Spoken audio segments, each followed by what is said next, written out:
You don't wake up one morning and suddenly feel unloved. That kind of realization creeps in slowly, like a leak behind a wall, silent but persistent. By the time the damage shows itself, the foundation has already begun to rot. That's what happened to me. At first, it was subtle, too subtle to name. A missed kiss, a glance that didn't hold, a conversation that ended with a shrug instead of a smile. I had been married long enough to know that love has seasons. Passion ebbs and flows. But this wasn't ebb. This was erosion. Something in her was shifting, and though I couldn't see it clearly yet, I felt it, heavy and quiet, sitting between us like a presence neither of us acknowledged. We had once been close. Closer than most, I thought. We shared everything. Laughter, fears, secrets whispered in the dark. There had been warmth, a rhythm to our connection. But then came the slow fade, and I convinced myself it was stress. Work, life. Maybe we were both just exhausted, stuck in a rut like so many couples. I told myself it would pass, but something inside me didn't believe that. She began coming home later than usual. No dramatic hours at first, just small increments. 10 minutes here, 20 there. The excuses were casual, traffic, a last-minute meeting, grabbing groceries. Always plausible, always calm. She was careful not to raise alarms. But over time, the pattern became a wall I couldn't ignore. Then the phone behavior changed. She used to leave it everywhere: the kitchen counter, the nightstand, the arm of the couch. Now, it was always with her, even when she left the room for 30 seconds. She began charging it in the bathroom, locking it, silencing every notification. She never used to care who saw what. Now, even a glance in her direction while she typed made her shoulders stiffen. It wasn't just her physical distance. It was her absence in moments that used to belong to us. We stopped laughing over small things. She stopped asking how my day was. When she did speak, it was about logistics, bills, chores, errands. Nothing real, nothing emotional. Conversations turned transactional. Touch became rare. One night, I rolled over in bed and reached for her without thinking. Just habit, a need for comfort in the middle of a long day. But she flinched, almost imperceptibly, then turned away. That was the moment something inside me cracked. I lay there in the dark, my hands still outstretched, feeling like a stranger in the same space where we once whispered promises under the sheets. Still, I didn't accuse her. I didn't question or confront. I wasn't ready to face the answer. So I did what most people do when their world begins to feel unsafe. I watched. I waited. I tried to read between the silences, between the smiles that didn't reach her eyes. The distance grew more noticeable over the following weeks. She stopped making plans with me. Our weekends, once spent together running errands or watching movies, became a void. She always had an excuse: a brunch with a friend, a solo walk she needed to clear her head. I was never invited, never included. She had carved out a part of her life where I didn't exist, and she was doing it so naturally that it scared me.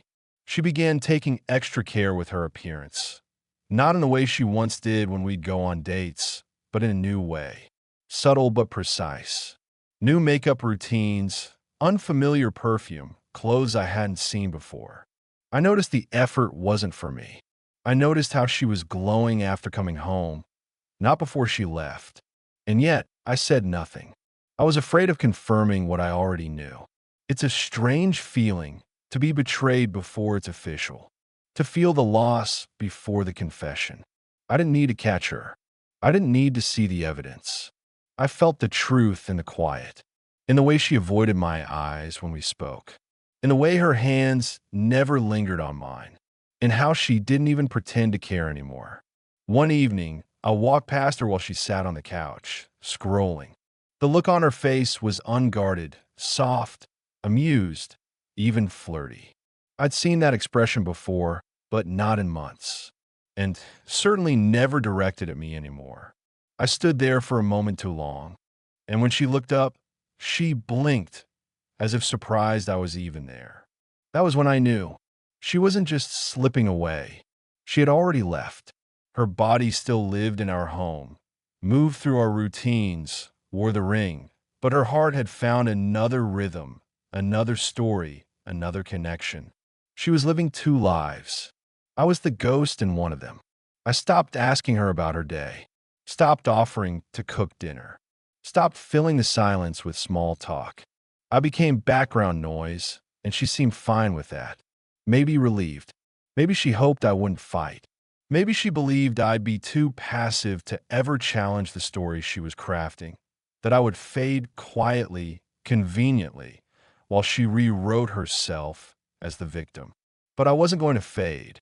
No, I was watching now, not with tears in my eyes, but with focus, with stillness.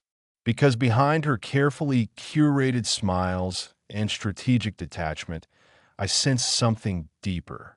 She wasn't just preparing to leave. She was preparing to win. And if that was her plan, then she underestimated the man she had once vowed to love. Truth, when it finally arrives, doesn't always come crashing through the door. Sometimes it slips in like a shadow, unnoticed at first, but slowly stretching itself across everything you thought was real. And once you see it, you can't unsee it. That's what happened to me. The moment came on a Wednesday. A quiet evening, nothing special. She was upstairs. I was in the living room, scrolling aimlessly, trying to distract myself from the gnawing feeling in my chest. I had grown used to the silence between us, but that night it felt heavier, like the quiet was watching me. I hadn't gone looking for proof. Not actively, but something drew me toward her tablet. She rarely used it, kept it in the drawer in the office, said it was too slow for anything useful. That's why I didn't expect it to reveal anything, but it did. She had forgotten to log out of one of her accounts. It wasn't her usual one. It was an older email, one I vaguely remembered from years back. One she used before we were married. Maybe she thought I'd never think to check it, or maybe she just got sloppy. What I found inside didn't feel real at first. There were messages, dozens, spread across months. Some brief, some long. All of them between her and another man. He wasn't a stranger. I recognized the name. A co-worker, the kind she always brushed off as boring, as someone she barely spoke to. Apparently, she spoke to him more than she ever admitted. The messages weren't just flirtatious. They were intimate, detailed, emotional. There were things she had told him that she hadn't said to me in years. Little confessions, jokes, plans, fantasies, things about our life, my life, that she had twisted and shared with someone else like it was hers alone to rewrite. But what shattered me wasn't just the content. It was the timeline. It went back further than I imagined. She hadn't pulled away because she was confused or hurting or distant. She had pulled away because she had already given herself to someone else. While I sat beside her in the dark wondering what I had done wrong, she was texting him goodnight. While I planned weekend getaways to reconnect, she was crafting excuses to spend time alone with him. While I blamed myself, she was planning her exit. And then I found something else, something that changed everything. A drafted email. It hadn't been sent, but it was saved, sitting there quietly, waiting for the right moment. In it, she was writing to her lawyer, outlining the story, the setup. It was framed carefully, deliberately. She wanted to present the narrative that we had grown apart, that I had become emotionally unavailable, that she had tried to save the marriage but had been pushed away. The language was clean, strategic, polished. It wasn't the letter of a wounded woman seeking freedom. It was the document of someone preparing for war. And I was the target. I closed the tablet and sat in the dark for a long time. I didn't cry. I didn't shout. Something colder settled into me. Not rage, but clarity. That was the night I stopped asking questions. I stopped wondering what I could have done differently. I stopped doubting my instincts. I wasn't crazy. I wasn't paranoid. She had been rewriting history before it had even finished happening. And I knew exactly what came next. She would ask for a divorce, but not like most people do. Not with a tearful conversation or mutual understanding. She would arrive with a plan, with lawyers, with paperwork already in motion. She would come armed with a script, and I was supposed to play the villain. But I wouldn't give her that satisfaction. If she wanted to stage a performance, I would let her. But I control the lighting. From that night forward, I began preparing. Quietly, carefully. She still believed I was in the dark. A tired, oblivious husband too scared to face the truth. That was my greatest weapon. I documented everything. I took screenshots, backed up emails, downloaded files. I traced financial movements, made copies of joint statements, and photographed the messages she thought she had hidden. I created a timeline, mapped out contradictions, saved voice memos of subtle comments she let slip in passing. I didn't confront her, not yet. I needed her to stay relaxed, to think she was still ahead. The key to beating someone at their own game is patience. And I had nothing but time. She moved through the days with that same detached ease, still unaware that I had seen the rot beneath the surface. She'd talk about errands and chores, about how we needed to sort things out soon. Her tone was changing, colder, more confident. She was gearing up, and so was I. I went to work during the day and prepared during the night. I consulted a lawyer of my own, someone with no ties to our social circle, discreet and experienced in high-conflict divorces. We built a case, not out of vengeance, but protection, because I had already seen the version of events she was preparing to tell the world. And I wasn't about to let her succeed. It wasn't just about saving my assets. It was about saving my name, my dignity, my truth, because she had already decided who I would be in her story, distant, cold, undeserving. But she hadn't accounted for one thing. I was watching the whole time, and when the day came, I would arrive with more than just a signature. I would arrive with the truth. One evening, calm and calculated, she dropped it. No build-up, no emotion. Just a few rehearsed phrases strung together with a tone that feigned sadness but carried none. She had chosen her moment, her language, and her mask. Everything about it felt mechanical. The way she positioned herself in the room, the tone she used, the carefully practiced facial expression. It was never a conversation. It was a presentation. She said she wanted a divorce. And I nodded. I didn't fight. I didn't ask why. I didn't play the hurt husband or the confused man. I gave her exactly what she expected, calm compliance. I saw the flicker of confusion behind her eyes, just for a second. She hadn't anticipated that. She was expecting resistance, emotion, maybe even an outburst she could later reference as proof of her claims. But I gave her nothing, because I already had everything. The days following that conversation were oddly quiet. She became more polite, strangely kind, like someone who'd already moved out emotionally but was still trying to exit the stage with grace. She spoke about dividing things fairly, about keeping things simple. I agreed to everything on the surface. But behind the scenes, I was already 10 steps ahead. I watched her start to prepare, not just legally but socially. She began reshaping the narrative with friends, coworkers, even family, planting seeds, laying the groundwork for a clean exit. She framed it like we had grown apart, that she had done her best, that we both needed to move on with dignity. All harmless on the surface, all deeply manipulative underneath, because the story she was building was hollow and it relied on me staying silent. I didn't. I stayed silent to her, but not to the people who mattered. I began speaking with my legal team more frequently. I shared every document I had found, every piece of evidence. My lawyer was stunned at how methodical she had been and how much I had uncovered. We assembled it all: emails, financial inconsistencies, private correspondence, and even proof that she had begun funneling small amounts of money into a personal account months before she mentioned the word divorce. She was planning an escape long before she gave me the courtesy of knowing. But she had made one critical mistake. She assumed I wouldn't fight.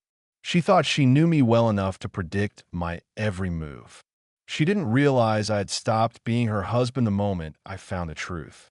I was no longer the man trying to save our marriage. I was the man documenting its murder. The irony was painful. She believed she was in control, while every conversation, every interaction, every misstep on her part became another point in a growing case that she didn't know existed. Every time she tried to manipulate a moment, she added a new page to the story I was preparing to tell. The more polite she became, the more focused I became. She called her lawyer. I saw the name. A man with a reputation for aggressive negotiation and image management. The kind you hire when you want to bury the past under paperwork and come out looking clean. He thought this would be routine. She had fed him the script, but she hadn't told him everything.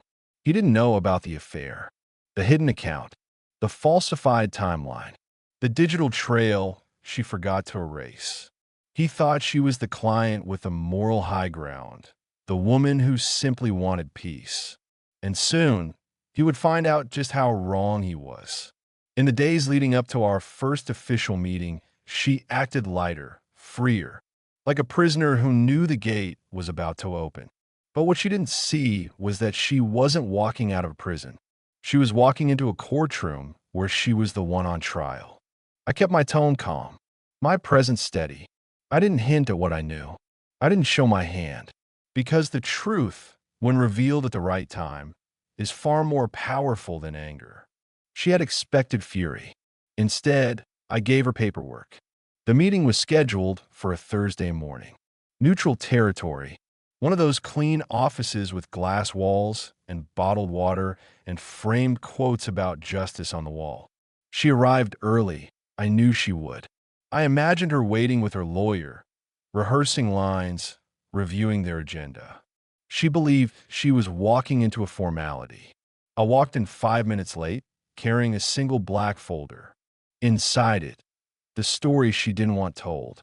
I remember the moment her lawyer shook my hand. He was polite, professional, confident. The kind of handshake meant to establish dominance. He welcomed me like a man preparing to close a deal. He didn't know he was about to witness his entire narrative implode. Because when I opened the folder and began sliding evidence across the table, everything changed. Not abruptly, but with that slow, creeping dread that comes when people realize they've underestimated the wrong person. Her lawyer went pale. His expression shifted from confident to confused to concerned. I watched him glance at her, then at me, then back at the documents. I could see the questions forming behind his eyes. Did she lie to me? Did she tell me everything? What else is coming? And her? She froze. For the first time in months, she had no words. Because everything she'd hidden, everything she'd plotted, every piece of the story she tried to spin had just been laid out, neatly, calmly, irrefutably. And I hadn't raised my voice once. There's something satisfying about silence. Not the kind that comes from indifference, but the kind that settles after truth has been laid bare. The kind of silence that stretches thick in a room where lies used to live. That's what filled the air after I presented my folder. The folder wasn't large. Just a few pages, really. But it didn't need to be thick. It only needed to be precise. Inside were dates, screenshots, bank records, and messages she thought were buried in a forgotten inbox. I had spent weeks preparing it. I hadn't just found the truth, I had organized it, threaded it into a narrative more real than the one she and her lawyer had prepared. She told him we were growing apart. I showed him the transaction log she made while lying beside me in bed, transferring money into a hidden savings account. She told him I was emotionally distant. I showed him her messages to another man, explicit, personal, damning, all written while she still wore my ring and asked me what I wanted for dinner. She told him she wanted peace. I showed him she was planning a performance. That moment changed everything. Her lawyer's face was the first to betray the shift. He leaned forward slowly, fingers tightening around the paper, as though reading it harder would make it less true. His jaw tensed. I could see his mind working, recalibrating. She sat next to him in stillness, not composed, not angry, just still, frozen, like a statue watching itself crumble in the mirror. But I didn't stop there. I had anticipated their reaction, the pushback, the denial, the scrambling attempt to regain control. So I gave them no space to maneuver. I handed over timestamp call logs that matched her travel patterns. Text exchanges pulled from a cloud backup she hadn't thought to disconnect. Digital receipts. Multiple overlaps between her trips and his presence. I knew they would try to pivot, to reframe. But I had built my vault too well. It wasn't just about catching her. It was about proving that everything she said, everything she planned, was built on falsehood. I had become a curator of her deception, an archivist of betrayal, not for vengeance, but for defense. Because I knew this would turn ugly the moment her story began to fail. And it did. Quickly. Her lawyer went from confident to cautious. The questions began, but they weren't directed at me. They were turned toward her. Quietly, indirectly. He was trying to assess how much of what I said was true and how much she had withheld from him. I saw it in the way his eyes darted across the table, not challenging me, studying her. She tried to maintain composure, straighten her back, cross her legs. That same controlled body language she had always used when things slipped beyond her grasp. But this wasn't dinner with friends. This wasn't a room full of people she could charm with vague emotional appeals. This was the room where the story cracked, and the damage was irreversible. I didn't raise my voice. I didn't gloat. I let the paper do the talking. Because betrayal, when reduced to dates and facts and details, loses its power to hide behind emotion. She thought she would be the one telling the story, but now she was trapped in mine. After that day, everything changed. The divorce was no longer hers to control. Her lawyer, though too proud to say it outright, began shifting the tone of their communication. The hostility disappeared. The posturing stopped. Instead of demands, I began receiving questions, suggestions, settlement ideas. I could hear the change in tone through the writing, cautious, deferential, even nervous, because they realized I wasn't the man she had described. And more importantly, they realized I was the man who had proof. The vault didn't just contain evidence. It contained power, and I had used it quietly, cleanly, and completely. There was a strange emotional numbness that followed. Not satisfaction, not even relief, just stillness, a kind of emotional neutral where nothing could hurt anymore because everything had already broken. I had spent so long waiting to feel something when the truth finally came out. But when it did, all I felt was confirmation. I wasn't crazy. I wasn't cold. I wasn't absent. I was just being rewritten. And now I had reclaimed the pen. Over the following weeks, I watched her unravel in small ways. She didn't know I could see it, but I did. Her carefully crafted version of events had started to collapse under the weight of contradiction. People around us began to notice. Friends who had once taken her side began reaching out to me, unsure how to process what they were hearing. Her mask, once held firmly in place, had begun to slip, and I let it. I didn't smear her. I didn't speak publicly, because I didn't need to. The evidence spoke louder than anger ever could. And her lawyer, the one who had once prepared to walk into court with full confidence, now treated me like a ticking clock, one they didn't want to hear go off, one that could destroy more than just their case. Because when people lie with confidence, they don't fear exposure. But when they realize you've been listening the whole time, that's when the shaking starts. There's something surreal about walking into a courtroom with a weight of betrayal in your chest and a plan in your hands. Most people walk into places like that with fear. I didn't.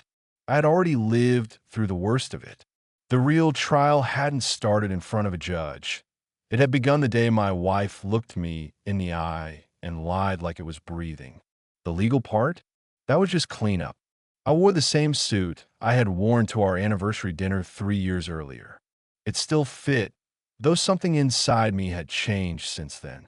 Back then, it had symbolized celebration. Now it felt like armor. I buttoned the jacket slowly that morning, not out of vanity, but ritual. I was stepping into the final act of a performance she had written without realizing I had memorized every line. When I arrived, they were already there. She didn't look at me. Her lawyer nodded, formal but hollow. He'd been quiet since the evidence folder landed on his desk weeks earlier. I didn't need to see him tremble again. The way his hand had shaken slightly when he turned over the page with the financial transfers had already told me everything. They hadn't expected me to fight back, let alone win. The courtroom wasn't dramatic like the ones in movies. No shouting, no gavel slams, no gasps from the gallery. Just quiet formality and the slow, methodical weighing of truth. But beneath that stillness, I could feel the tension, like static just before lightning strikes. Her lawyer began cautiously. His tone was softer now, stripped of the confidence he once carried. He leaned on vague language, carefully crafted phrases designed to keep the spotlight off her missteps.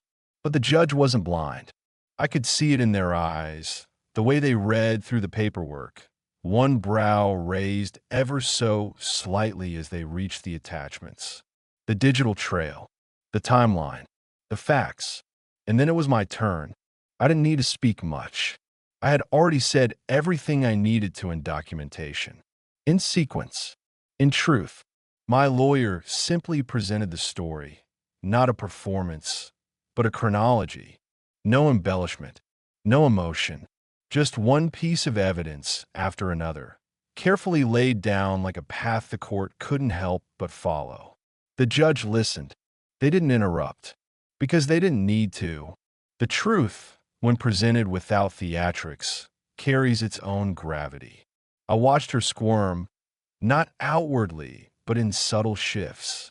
She kept her gaze fixed ahead, her fingers tense, shoulders hunched just slightly. She was still playing the part of the calm, rational party, but the act had begun to crack. Because the walls she thought would contain her narrative were now echoing with a story she didn't control. She thought she had planned everything, but she never planned for me to stop being afraid. She never expected me to find the records. She never imagined I'd sit through every message, every phone log, every withdrawal, and piece them together into a weapon built from her own actions. And her lawyer? He wasn't trembling now, but he had already surrendered. I could see it in the way he stopped arguing and started negotiating. When his voice dropped lower, more deferential. He wanted to wrap things up quickly now. He wanted to settle, avoid further exposure. He realized they had lost the narrative. And when you lose the narrative in court, everything else crumbles with it. But I wasn't there to punish. I was there to protect myself. That was the difference between her and me. She had played this game for gain. I had survived it for truth. As the proceedings moved forward, the judge began to speak more. Their tone was measured, but it carried a finality I hadn't expected this early. They questioned her side's inconsistencies, brought up the discrepancies in the timelines, asked about the missing declarations. Her lawyer fumbled. She sat in frozen silence, and I just watched. It felt strange, sitting there as the story unraveled. Not in a burst, but like a thread being slowly tugged until the whole tapestry began to fall apart. She had walked in thinking she was the protagonist in tragedy. Now she looked like a woman caught mid-lie, still holding the pen, unsure of how to finish a sentence she never expected to be challenged. When the judge called for a recess, I stood and stepped outside into the hallway. The building was quiet, the kind of quiet that hangs heavy after a storm. I walked slowly, breathing in the stale courthouse air like it was fresher than anything I'd felt in months. This wasn't victory. This was escape. And it didn't feel like triumph. It felt like release.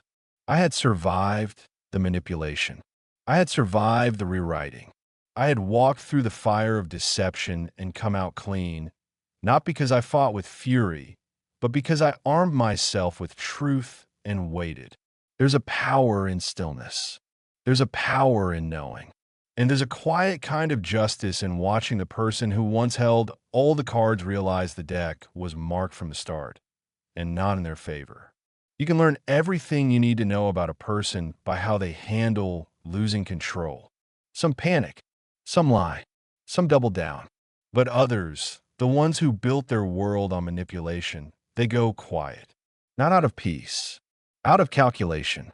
They look for the angle, the way to pivot, the next exit. That's how she reacted when her story began to fall apart. But her lawyer? He started shaking. It was subtle at first, a tremble in his fingers as he shuffled through the pages I had submitted. A tap of the pen that picked up speed as each contradiction was read aloud. He wasn't angry. He was afraid, not of me, but of the fact that the narrative he'd been handed, the version he had confidently walked into court to defend, had holes so large you could drive the truth through them. He had believed her, maybe even felt sorry for her. She'd told him a familiar story, a cold husband, a distant marriage, a woman left to suffer in silence while she tried to keep her dignity. And it might have worked if I hadn't shown up with dates, files, and the exact chain of events that made that entire performance crumble like ash. The moment it all clicked for him was almost poetic. We were going over a financial disclosure, routine paperwork in most divorces, but I had added something. A copy of an email. She hadn't just transferred money secretly. She had falsified the reason in her calendar, labeling the day as a visit to her mother's. The email she sent to her lover on that exact day, joking about how easy it was to lie, said everything the bank statements didn't. Her lawyer went pale. I watched him swallow hard, the kind of swallow people do when their mouth suddenly dries up. His fingers tightened around the page, and his hand, once so still and deliberate, began to tremble. He tried to mask it, adjust his glasses, shift his posture, but the truth had already landed. He realized what I had known for weeks. He was on the wrong side of the story. She, sitting next to him, didn't say a word. She stared at the table, frozen. For someone who once controlled every word, every smile, every step in our marriage like a choreographed play, she had nothing left. Not even a script. Her silence was no longer graceful. It was fractured. I could see it in the way she blinked too slowly, the way she kept her hands folded too tightly in her lap. She had built a version of events where I would either fall apart or lash out. Either way, she would win. Victimhood is a powerful currency when well-timed. But I hadn't played the role, and now she had nothing. The lawyer attempted to recover. He suggested we take a short break. I agreed without a word. I knew what was coming next. The private conversation. The whispered panic behind closed doors. The moment where he would ask her directly, "What didn't you tell me?" They left the room. I stayed behind, and I stared at the space they had just vacated, not with anger, but with clarity. I didn't need to hear what they said. I could already imagine the desperation in her voice, the spin, the backtracking. I knew she'd blame stress, confusion, perhaps even say the messages were misinterpreted. But none of it would matter, because I didn't bring opinions. I brought facts. 15 minutes passed, then 20. When they returned, the change was immediate. His energy was gone. His presence, once commanding, had wilted. He no longer sat upright, no longer led the conversation. He was reduced to soft language and cautious phrases. He didn't dare look me in the eyes anymore. He just wanted out. A settlement. Silence. An end. He understood now that his client wasn't the victim, and he didn't want to be collateral damage. That was when it became clear to me. The shaking wasn't just about fear of losing a case. It was the fear of exposure, of reputation, of being dragged into a lie and left holding the consequences. He was a man who had walked in a court to win and realized he'd been played. The court took a short recess, and I stepped outside into the hallway again.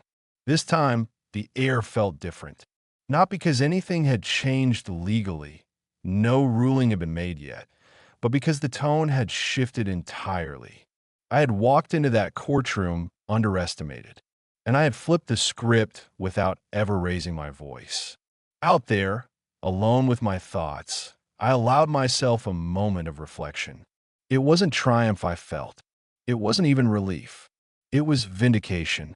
Not because I had proven her wrong, but because I had proven myself right.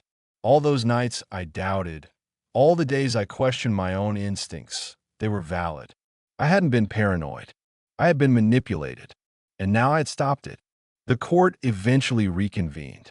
Her lawyer offered a much quieter proposal, an agreement, a path to closure that avoided the courtroom altogether. He used phrases like amicable resolution and mutual interest. I just listened, let him twist his way toward the exit. She still didn't speak. Her silence was no longer mysterious. It was empty. The judge listened to both sides, asked a few final questions, and then it was done. Not officially, not signed and sealed, but in spirit. Her plan was over. She had tried to control the narrative, the assets, the sympathy, and she had lost all three, not because I fought harder, but because I saw what she hoped I never would. The truth. And I didn't let it destroy me. I used it to rebuild. There's a strange emptiness that follows a long war, even when you're the one still standing. People expect triumph, victory laps, but what you actually feel is silence, stillness, a kind of tired peace. Not joy, just the absence of chaos. That's what settled over me in the weeks after it ended. She moved out 2 days after the court gave its nod to the agreement. No fight, no final confrontación, no slamming doors, just the quiet sound of drawers being emptied, of footsteps moving through the house like they didn't belong anymore. I listened from upstairs, not hiding, just choosing not to follow. She had already left me once, long before the divorce. This was just her body catching up to where her heart had gone. She took what was hers, or at least what she still thought was. Left a few things behind. A few shirts, a perfume bottle, a scarf that still carried the faint trace of her favorite scent. I threw nothing away. I boxed them all neatly, sealed the lid, and placed them in the corner of the garage. Not out of anger, out of closure. There was a time when I thought her leaving would break me. I imagined a version of myself staring at the empty side of the bed, wondering how he got there. That version didn't survive the betrayal. What replaced him was something quieter, stronger, maybe not invincible, but aware, measured. I walked through the house differently now. It felt both familiar and foreign. Her absence didn't echo the way I thought it would. It settled like dust, barely noticed, but unmistakably there. I didn't fill the silence with music or distractions. I let it exist, because it wasn't the kind of silence that haunted. It was the kind that healed. People started asking questions, some directly, some in quiet glances. I told the truth, but only as much as I needed to. I wasn't interested in revenge anymore. I didn't need to burn her reputation to feel whole. What she did was already documented, and it was enough. The people who mattered saw what they needed to. The rest didn't deserve my energy. The truth didn't need a scream. It had already done its job. Sometimes I catch myself thinking about how close I came to becoming what she wanted me to be, disposable. The man she could erase. The chapter she could rewrite with better lighting and softer edges. And I felt grateful, not for the pain, but for the clarity it gave me. I had stood on the edge of losing everything, and instead, I had found myself. I changed small things in the house, not to erase her, but to reclaim space. New sheets, different mugs. I painted one wall in the kitchen. It wasn't about decorating. It was about saying this is mine now, not shared, not borrowed. Mine. I started doing things I hadn't done in years. Going for walks without checking my phone. Sitting in cafes with no agenda. Calling old friends and telling them I've been distant for a while, but I was still here. Reaching for pieces of myself that had been buried under her version of our life. Healing didn't arrive with a bang. It crept in quietly. The first night, I slept through without waking intention. The first meal I enjoyed without thinking about what she'd say. The first morning I looked in the mirror and didn't see someone broken. That was the real victory. Not that I won a case, but that I didn't lose myself. She reached out once. A short message. No epalegi. Just noise. An attempt to stay relevant in a story that no longer included her. I didn't reply. Not because I hated her. Because there was nothing left to say. We had both made our choices. Mine brought me peace. Hers left her alone with a story that no longer held up under light. Sometimes I think about what could have been, how we started, how we almost became something real. And then I remember, love built on control is not love. It's possession. And I was never meant to be owned. I was meant to be free. The day the final paperwork arrived, I didn't pour a drink. I didn't call anyone. I just sat on the porch, papers in hand, sun warming my skin, and I breathed. Slowly, deeply. For the first time in what felt like years, I wasn't waiting for the other shoe to drop. It already had, and I was still here, alive, whole. Not because I fought harder, but because I walked away when it mattered. And I left her with the one thing she never expected. Silence. The kind that comes not from defeat, but from peace.